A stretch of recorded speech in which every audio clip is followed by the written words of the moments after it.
Bonjour tout le monde. Bienvenue à cette première midi-conférence de l'automne 2018. Pour des raisons techniques et de disponibilité, nous sommes en différé. Le tout se passe à la salle du conseil de la ville de Sorel-Tracy. Mon nom est Louis Latraverse, président de l'association. Alors aujourd'hui, j'agis, à titre de président, à titre de preneur de son, d'aiguilleur, caméraman. Et j'ai le plaisir d'avoir avec moi Jonathan Moisan, conseiller aux nouveaux médias de la ville de Victoriaville, qui va nous présenter son projet, qui a mérité une plume d'excellence à notre dernier colloque qui se déroulait à Drummondville. Alors, c'est le projet monidée.ca. Alors, je vous laisse entre les mains de Jonathan Moisan et on revient à la fin pour une période de questions. Alors voilà. Bon midi-conférence à tous et au plaisir. Merci Louis. Bonjour tout le monde. On y est. Donc merci Louis. Bonjour tout le monde, effectivement. Projet monidée.ca qui s'est mérité justement une plume cette année. On était très, très contents que ce projet-là soit reconnu parce que pour nous autres, ça a été un projet quand même porteur ici à la ville de Victoriaville. C'est un projet, si j'en fais un petit peu la genèse, puis je vous explique d'où ça vient finalement, cette idée-là.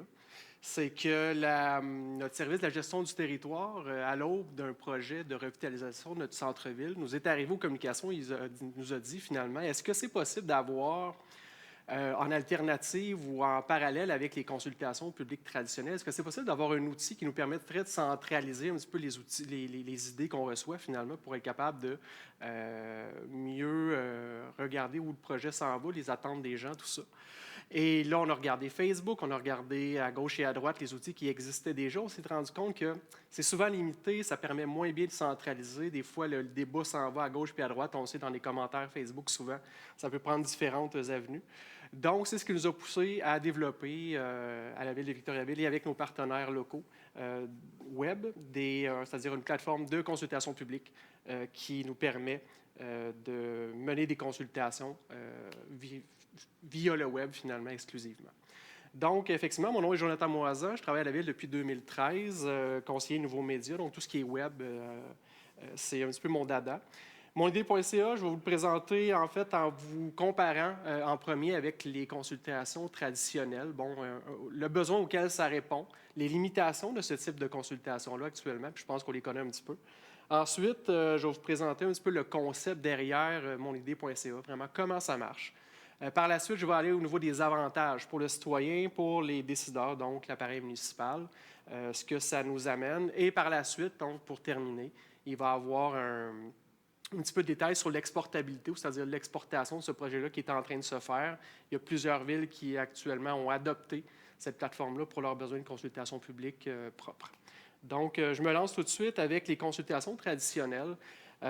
C'est un petit peu le besoin à la base auquel la plateforme répond. C'est que, premièrement, au niveau des consultations traditionnelles, on se rend compte que inviter des gens à une place précise un mardi soir à 6h30, mais premièrement, on n'a pas une belle représentativité de la population. Il y a souvent des gens qui arrivent là avec un agenda, c'est-à-dire qu'ils ont déjà des idées à émettre par rapport à un sujet précis. Les débats s'en vont un petit peu à gauche puis à droite, puis on n'a pas vraiment un bon pouls de l'intérêt de la population au global par rapport à des idées. C'est-à-dire que ça peut être intéressant quand on a des groupes ciblés par intérêt, tout ça, mais ça reste qu'amener n'importe qui dans une salle du conseil, par exemple, un soir de semaine, on n'aura pas des parents de jeunes familles, par exemple, qui auraient sûrement aimé s'exprimer, mais ils ne se présenteront pas là parce que c'est incompatible avec leur day-to-day, leur quotidien.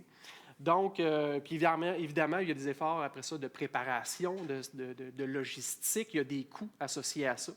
Donc, est-ce qu'on est capable de répondre via un outil web à toutes ces problématiques-là?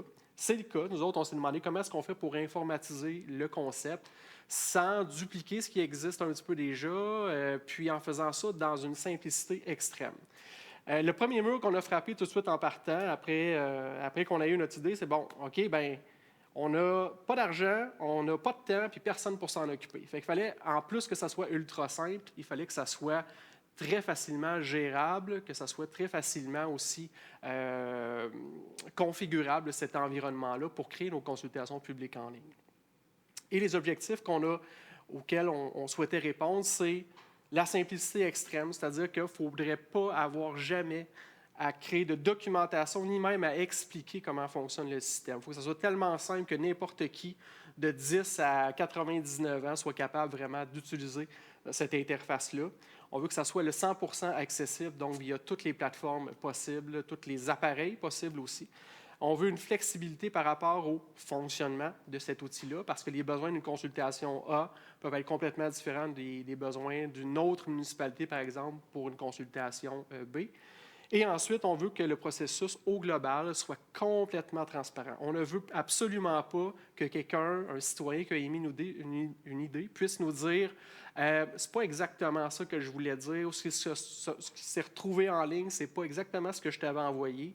On veut vraiment impliquer le citoyen dans tout ce processus-là de publication d'idées sur cette plateforme-là. Donc, contrainte, objectif, on est arrivé avec une interface qu'on appelle monidée.ca, qu'on a mis en ligne en mars 2015, je le disais, pour les besoins du projet de c'est-à-dire de revitalisation de notre centre-ville. Donc, un gros chantier qui allait durer 2 ans et dans lequel il y avait plusieurs thématiques. On voulait aborder, par exemple, les thématiques du transport, signalisation, sécurité, art urbain, technologie. On avait différents aspects. Et c'était très difficile de poser plusieurs questions sur Facebook et tout ça. Donc, on a vraiment décidé d'en faire, de mettre ça complètement dans une interface et tout centraliser ces thématiques-là.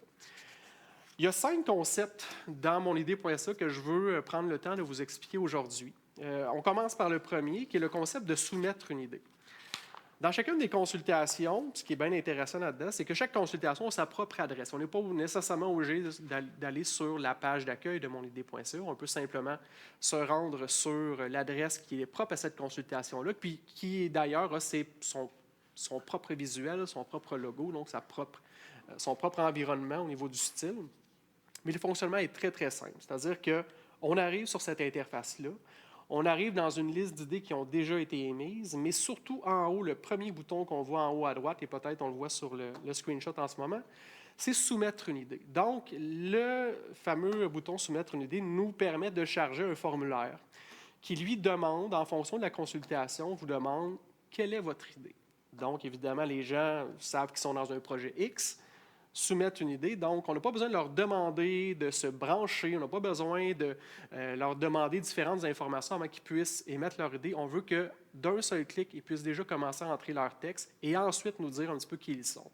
Donc, soumettre une idée, on charge un formulaire. Et by the way, je fais juste une petite parenthèse, je ne veux pas trop vous perdre dans les termes techniques, mais cette plateforme-là a été faite basée sur des outils web qui existent déjà, des outils web ouverts qui sont interconnectés. C'est-à-dire qu'il n'y a aucun système propriétaire ou presque là-dedans, à part l'interface qu'on a nous autres mêmes programmée. Mais c'est basé sur, par exemple, Typeform pour les formulaires en ligne, qui pourrait être aussi SurveyMonkey ou Google Form, peu importe. On a des interfaces à l'arrière pour l'envoi de courriel, pour la gestion des idées, qui est complètement ouvert, complètement libre aussi. Donc, ça nous permet d'être très, très flexible dans comment on fonctionne avec la gestion de ces idées-là. Donc, le formulaire s'ouvre, on émet notre idée, on dit qui on est. Et encore là, ce n'est pas un login, c'est vraiment, ça peut marcher sous pseudonyme. On demande aux gens, mettez-nous votre prénom puis votre nom de famille. Nous autres, on masque le nom de famille quand on publie l'idée. Mais c'est juste pour que les gens s'identifient. Et ensuite, on leur demande simplement leur adresse courriel. C'est-à-dire que quand on reçoit l'idée, si on a besoin de recontacter ces gens-là pour avoir plus de détails, ou si on a, par exemple, changé une virgule ou quelque chose dans leur idée originale, mais on veut avoir au moins cette adresse-là qui est véridique, puis d'ailleurs qui n'est pas publique pour être capable de regarder l'idée avec eux autres, puis de finalement la publier si on veut.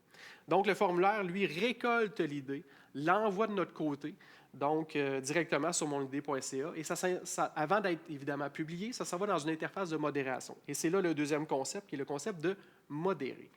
Évidemment, c'est la clé de ce système-là, parce que si on laissait aux gens le plaisir ou la chance d'aller mettre quelque chose sur une interface web sans aucun filtre, bien, vous imaginez avec le genre de truc avec lequel on se ramasserait.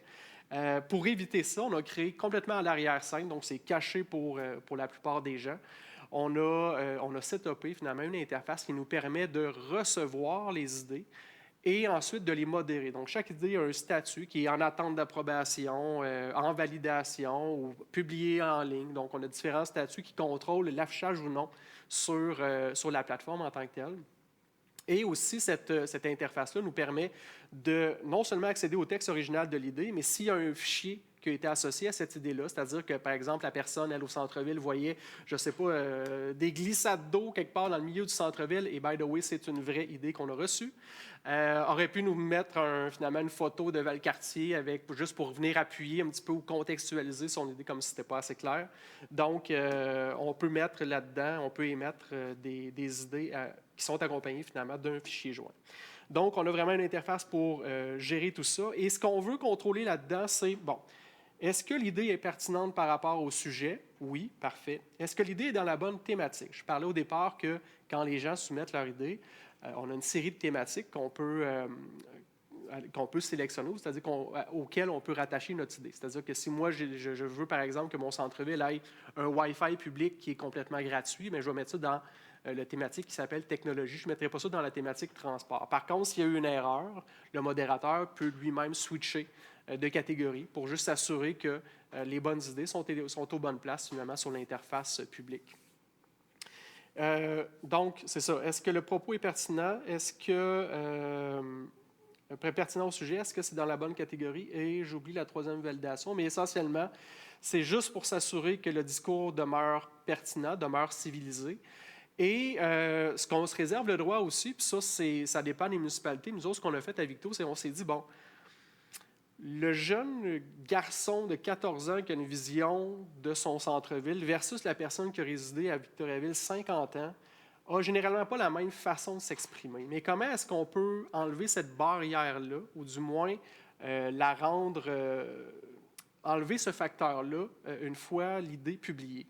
C'est-à-dire qu'une idée nous arrive, par exemple, des fois vraiment mal écrite, il y a des erreurs de syntaxe, il y a des erreurs d'orthographe. Ce qu'on va faire avec, on va la réécrire.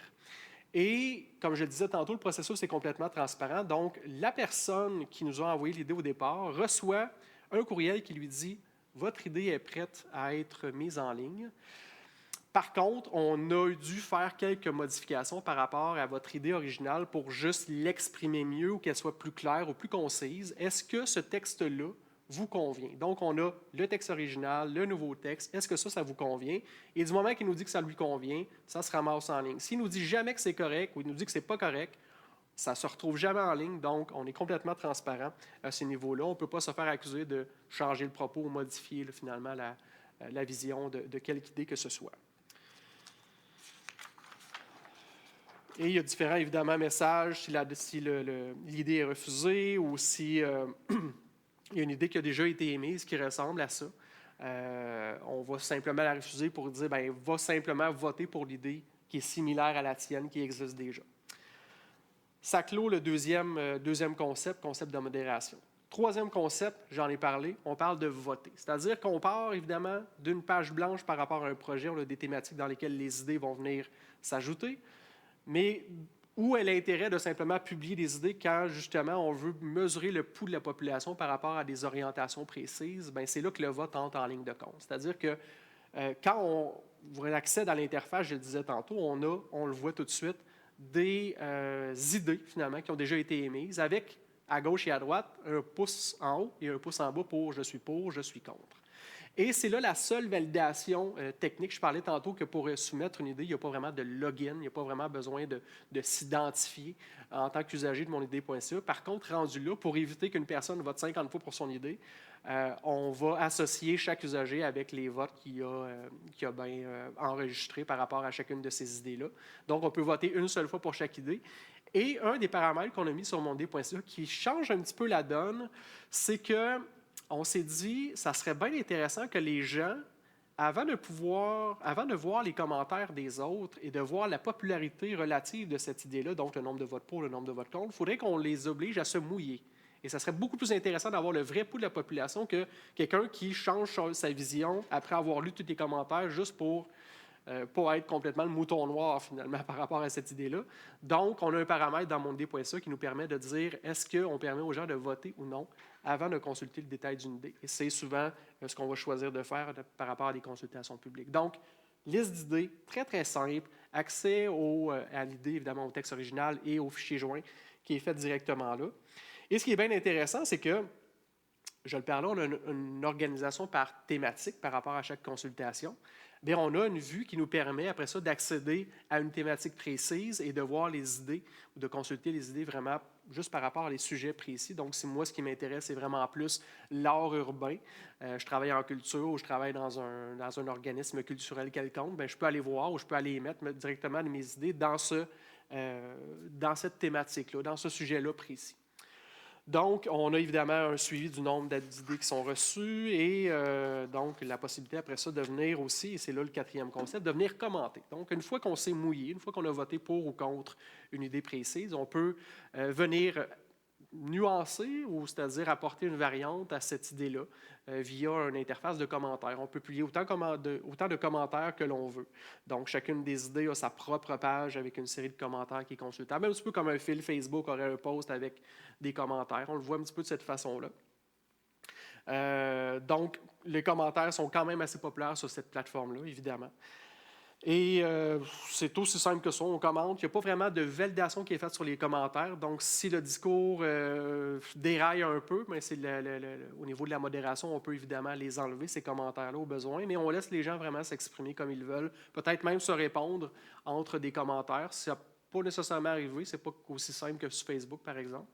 Mais c'est quelque chose qu'il faut quand même surveiller quand on mène des consultations sur monidée.ca. Donc, commenter, ça ressemble à ça. Dernier concept. S'appelle le concept, évidemment, de mesure de popularité de chacune de ces idées-là. Il faut que ça nous donne une bonne matière première, finalement, parce que le but, c'est de faire un projet avec ça. Donc, si je reprends toujours mon exemple de la revitalisation du centre-ville, ce qu'on a fait avec ça, c'est à la fin du 4-5 semaines, je ne me rappelle plus le temps qu'on a mis ça en ligne, mais on a permis aux gens de s'exprimer, de soumettre leurs idées pendant quelques semaines. Et quand on a terminé cette période-là, ce qu'on a pu faire, c'est mettre dans un fichier Excel directement les idées qu'on a reçues, incluant même celles qu'on a même refusées, parce que soit qu'elles étaient un doublon, soit qu'elles étaient peu pertinentes, peu importe. Donc, le texte original, le texte qui a été publié, le nombre de votes pour, le nombre de votes contre, le nombre de commentaires, la popularité relative, donc avec une mesure visuelle de ces éléments-là aussi. Donc, on a remis ça au conseil municipal pour leur dire voici le pouls de la population par rapport à ce projet-là précis, pour être capable, après ça, de voir venir les coûts. Parce qu'au niveau communication, on peut bien dire on a un super projet, revitalisation du centre-ville, surveillé dans les 2 prochaines années, ça va être super ce qu'on va faire avec votre centre-ville. Mais si on se rend compte que, par exemple, introduire, je ne sais pas moi, des caméras de surveillance, ça va faire un petit peu, ça va faire scandale un petit peu dans la population, ou ça va passer serré, bien, on peut après ça orienter nos pratiques de communication pour mitiger finalement ces trucs-là qui s'en viennent, si on veut vraiment aller à gauche ou à droite avec certaines orientations, par exemple. Donc, le conseil est beaucoup plus allumé. Après ça, évidemment, la décision leur revient. Ce qui est le fun aussi, avant même de recevoir ce fichier final-là, c'est que le conseil peut avoir aussi une interface complètement privée. Et on le voit un petit peu à l'écran, c'est basé sur un outil qui s'appelle Trello. Ça peut être basé sur n'importe quel outil que vous utilisez, un outil web ouvert que vous utilisez dans vos services. Une copie de chacune des idées reçues s'écrit dans cette interface-là et peut être accédé finalement de façon complètement interne, complètement sécurisée pour pouvoir commenter, mais complètement caché de l'interface publique si on veut. Et ce qui est bien intéressant aussi, dernier point par rapport à la mesure, c'est que durant tout le moment de la consultation, nous, ce qu'on a vu avec le premier projet, c'est que les médias se sont mis de la partie. C'est-à-dire que l'interface, par défaut, va présenter voici les idées les plus populaires au global, les plus populaires par thématique. C'est-à-dire qu'on est capable, via un algorithme qui va mesurer les votes pour, les votes contre, le nombre de commentaires, la date à laquelle l'idée a été, depuis combien de temps, finalement, l'idée est en ligne, la date de la dernière activité sur cette activité-là, donc sur cette idée-là. Donc, on a une série de facteurs, de paramètres qui nous permettent d'avoir une mesure quand même assez scientifique, assez précise des idées qui suscitent le plus d'intérêt. Donc, les médias ont accédé à ça, vu que c'est une interface qui, je le rappelle, ne demande pas de se loguer, est complètement ouverte. Et ils sont allés voir les 5 premières idées, m'ont appelé directement, en fait. Ils m'ont dit, bon, est-ce que la Ville veut vraiment aller? J'ai dit, bien, je ne sais pas, c'est des citoyens qui ont émis ça. Je dis, pour nous autres, c'est de la bonne matière première, c'est de la matière à notre réflexion, finalement, pour ce projet-là, mais ça ne veut pas dire que ça va être fait. Donc, le fait d'ouvrir cette plateforme-là, puis en même temps, il y a eux autres qui ont fait après ça un article avant même que le projet soit annoncé et toutes les orientations de ce projet-là. On fait un article dans notre journal local qui disait, bien, voici, François, par exemple, est intéressé par mettre des glissades d'eau au centre-ville, tandis qu'une Joanne, elle, est plus sur une orientation ABC, par exemple, peu importe. Donc, vous voyez un petit peu que ça permet de rassembler toute une communauté autour d'un projet précis ou aussi que les gens se sentent faire partie de ce discours-là, finalement. Donc, la mesure ressemble un petit peu à ça. On va passer vite les deux prochaines slides, qui sont essentiellement les slides d'intégration technique. Ça vous montre un petit peu les systèmes ouverts qui sont à la base de cette plateforme-là. Donc, on n'a pas réinventé la roue. Tout ce qu'on a fait, c'est l'interface que vous avez vue des idées avec la possibilité du vote. Mais sinon, la capture de ces idées-là, l'envoi de courriel, tout ça, il n'y a absolument rien de propriétaire là-dedans. Tout est réutilisable directement. Je passe tout de suite avec, en fait, après ces deux slides-là, on a une idée des avantages que ça donne pour nos participants, nos citoyens finalement. Évidemment, ça crée un espace de démocratie participative, c'est-à-dire que ça leur permet, peu importe leur statut social, peu importe leur âge, peu importe où ils sont dans la vie, ça leur permet de participer à un discours de façon complètement égale à tout le monde.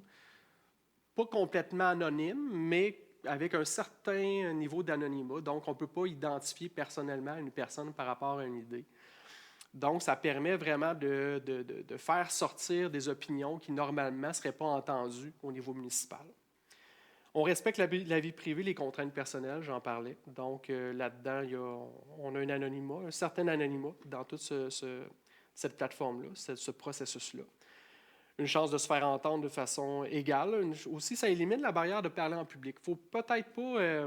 il y en a, par exemple, qui se présentaient, comme je disais, un mardi soir, ça les intimide, par exemple, de se lever, prendre la parole quand tout le monde est là. Ce n'est pas donné à tout le monde d'être à l'aise avec ce concept-là. Donc, on répond à ce problème-là aussi. On répond aussi au problème que si, par exemple, le citoyen n'est plus de Victo, est complètement ailleurs, mais encore un intérêt sur son centre-ville avec lequel il a grandi, bien, il peut, d'où ce qui est dans le monde, finalement, accéder à cette interface-là et puis émettre ses idées.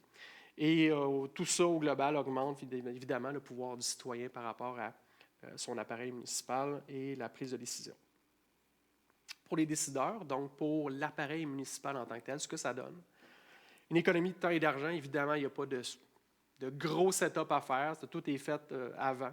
Donc, puis pendant, après ça, des semaines, on peut simplement laisser cette interface-là disponible, simplement avoir quelques petits efforts de modération à tous les jours pour aller voir les nouvelles idées qui sont reçues.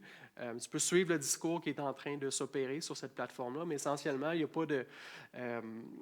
a pas de nécessité d'être très actif sur cette plateforme-là en tant que telle. Puis quelque chose aussi qui est caché, puis peut-être vous avez fait un peu ça dans votre tête, c'est que la ville peut essayer, chaque membre de l'appareil municipal, à part peut-être le conseil, qui est un petit peu différent, qui a peut-être un droit de réserve, ce droit de réserver un petit peu ses commentaires par rapport à ça, mais un employé municipal est aussi un citoyen, donc peut émettre des idées par rapport à ce qu'il connaît un peu, et donc, on peut essayer des différentes orientations pour prendre le pouls de la population. C'est-à-dire que si nous autres, on sait que le conseil est très intéressé à sécuriser le centre-ville, donc l'apparition de caméras de surveillance, c'est quelque chose de très fort. On s'en va vers ça, on ne sait pas trop comment ça va passer. Donc, je peux, en tant qu'employé municipal, prendre mon nom personnel et émettre une idée pour dire, moi, j'installerai des caméras au centre-ville, et après ça, regarder, est-ce que c'est fortement pour, fortement contre, donc avoir vraiment une idée par rapport à une orientation précise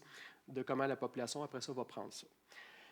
Prise de pouls rapide facilite le suivi et l'organisation des idées. Juste ça, si vous avez déjà mené ce genre de consultation-là dans un post Facebook ou sur Twitter via un hashtag, vous voyez à quel point ça part dans tous les sens souvent. Mais le fait de centraliser ça puis de l'organiser de façon logique, ça fait toute la différence au monde par la suite.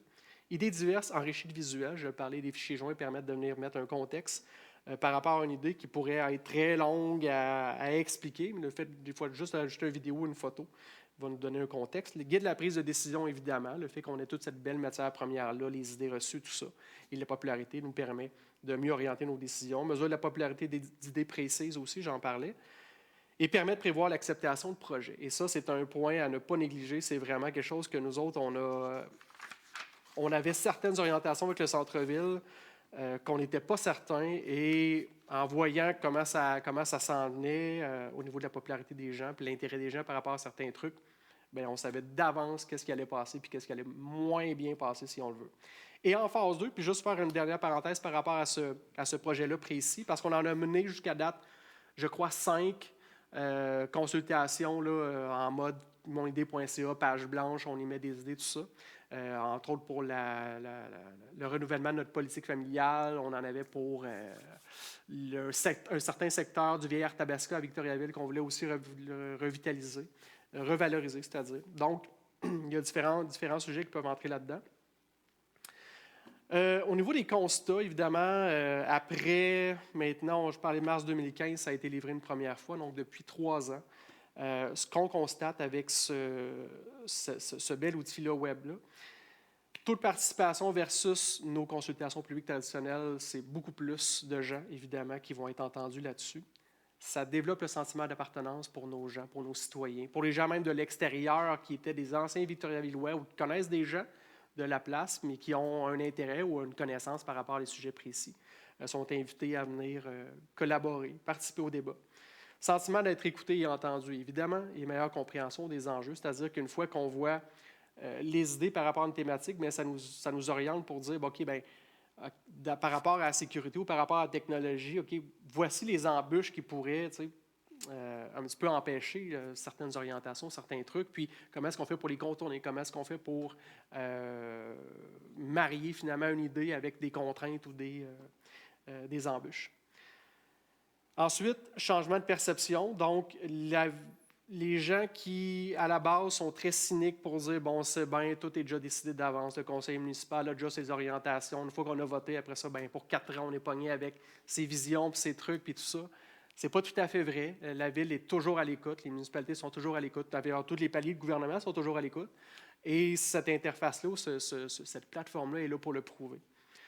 Enlève du poids aux opinions négatives, donc... évidemment, je le parlais tantôt au niveau de la modération. S'il y a une mauvaise idée, une idée qui clairement ne peut pas se faire, qui suis-je pour la refuser en tant que telle? Si elle est pertinente pour le projet, puis c'est quelque chose qui n'est pas complètement champ gauche, puis qui n'a aucun rapport, bien, je vais la mettre en ligne, puis je vais laisser les gens voter contre cette idée-là, parce que ça ne fait pas de sens, par exemple. Puis c'est pas, donc, l'appareil municipal n'a pas besoin de dire... n'a pas besoin de se mouiller par rapport à son intérêt pour une orientation. Il fait juste laisser les gens s'exprimer eux-mêmes là-dessus.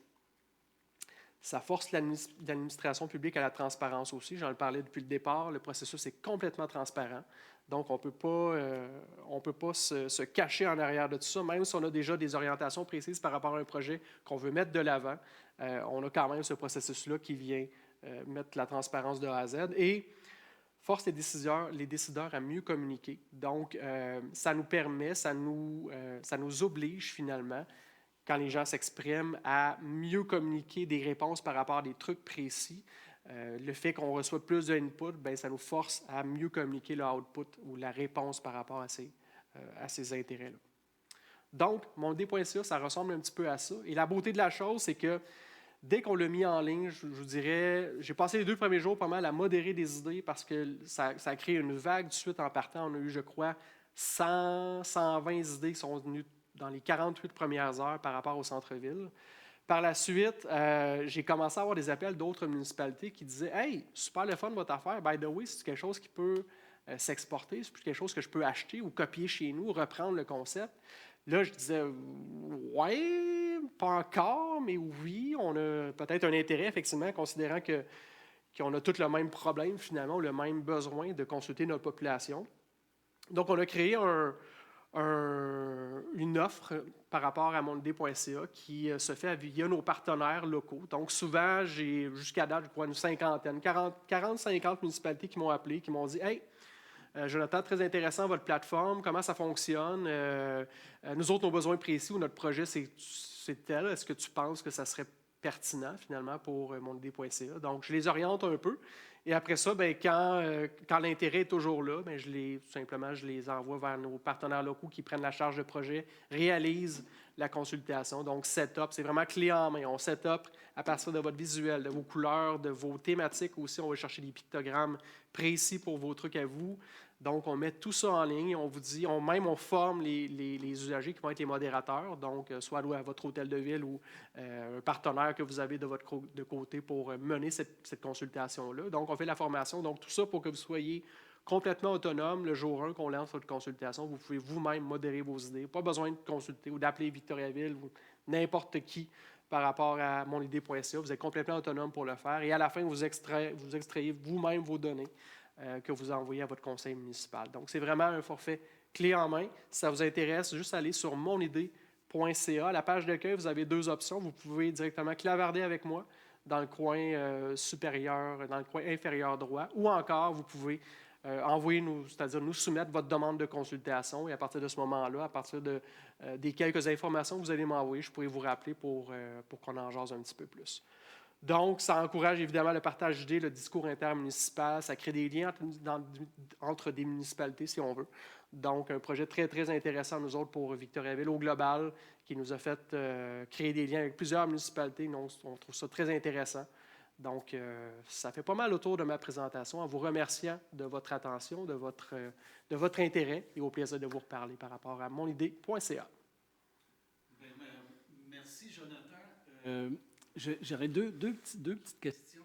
Oui. Le contrôle, de savoir, les élus souvent sont peut-être préoccupés dans le cas de consultation. On ne veut pas que les gens des autres municipalités, on en a parlé un petit peu tantôt, mais bon, ce que je comprends, c'est qu'il n'y a pas de filtrage au départ. Mais est-ce qu'il y a un filtre à la fin pour savoir si les citoyens, s'ils viennent d'autres municipalités ou quelqu'un qui aurait plusieurs adresses? Effectivement. Pour éviter là, que le sondage soit noyauté, mettons. On s'est dit au départ qu'on ne voulait pas limiter qu'on voulait garder ça très, très simple. Donc, on ne voulait pas limiter seulement à des gens qui sont présentement citoyens de la place. On aurait bien pu leur dire c'est quoi votre numéro de compte de taxe, mais ça aurait complexifié la patente pour rien parce que dans un sens, on veut avoir des idées. Que l'idée vienne de quelqu'un de Victo ou quelqu'un qui est anciennement de Victo ou quelqu'un qui n'a pas rapport avec Victo, mais qui l'a connu lui-même, cette même problématique-là, dans sa propre municipalité. Pourquoi est-ce que j'empêcherais finalement la réception de cette information-là? Pour moi, c'est pertinent pour mon projet, donc j'ai besoin de le savoir. On ne filtre aucunement d'où provient la personne parce que de toute façon, il n'y a pas de façon très, très fiable de vérifier ou très, très simple de vérifier. Et par contre, ce qu'on peut faire, c'est que quand on soumet une idée, je le disais, on peut simplement écrire le texte, choisir la thématique, écrire notre identification, mais on peut aussi poser à la personne d'autres questions. Est-ce que vous êtes quelqu'un de Victoriaville? Est-ce qu'un ancien de Victoriaville? Est-ce que vous avez quel âge? Donc, avoir une idée de la démographique, finalement, capable de sortir des stats par rapport à les idées de telle thématique, soit par rapport à tel genre de profil de gens, par exemple. On peut faire ça sans problème, mais à la base, on pose simplement la question. Quelle est votre idée et qui vous êtes? Et c'est tout. Et une autre question aussi, au niveau tu parlais des employés municipaux qui peuvent soumettre des idées. Est-ce qu'il y a quand même, je suppose que le code, la netiquette et le code d'éthique s'appliquent quand même? Évidemment. Je dis pas. Mais avez-vous vécu le cas où un employé municipal était comme contre un projet et en fait, quel niveau de tolérance, là, disons, des élus? Évidemment, le fait de travailler pour une municipalité amène un devoir de réserve automatique, évidemment, et tout le monde a évidemment une tête sur les épaules par rapport à ça. Mais le problème qu'on a eu au jour 1, c'est qu'on s'est dit, est-ce qu'on invite les gens tout de suite à arriver, puis là, ils vont arriver dans une interface qui est complètement blanche. Il n'y a absolument rien. Il y a 0 idée encore. Le fait, des fois, de voir une idée, ça t'en suscite une autre. Et on s'est dit, est-ce qu'on est capable d'en créer quelques-unes au départ? Donc, on en a, évidemment, très, très vanille, des idées pas très, très avec un potentiel de scandale, évidemment. Mm-hmm. On s'est dit, est-ce qu'on est capable d'émettre 10, 12 idées, au moins une par thématique pour partir le bal? Donc, c'est là qu'on a commencé à publier nos propres orientations en fonction de ce qu'on savait qu'on allait probablement faire. Puis on peut aussi le mettre sur un pseudonyme. Tu sais, Jonathan M, ça peut être bien du monde. Comme ça peut être moi aussi. Je suis capable personnellement de défendre mon idée, du moment que ça ne met pas la ville dans l'embarras, évidemment. Écoute, super intéressant. Au nom de tous les membres de l'association, je te remercie, Jonathan. Merci. Et on va terminer avec ton adresse. Ben oui. Le moyen de te rejoindre, parce que je comprends. On ne parlera pas de coûts à ce moment ici, mais on invite les gens à communiquer avec toi si l'idée les intéresse de faire cette plateforme-là. Monidée.ca. Alors, merci beaucoup, Jonathan, et Merci, Louis. merci tout le monde qui est à l'écoute. Merci beaucoup. Au revoir.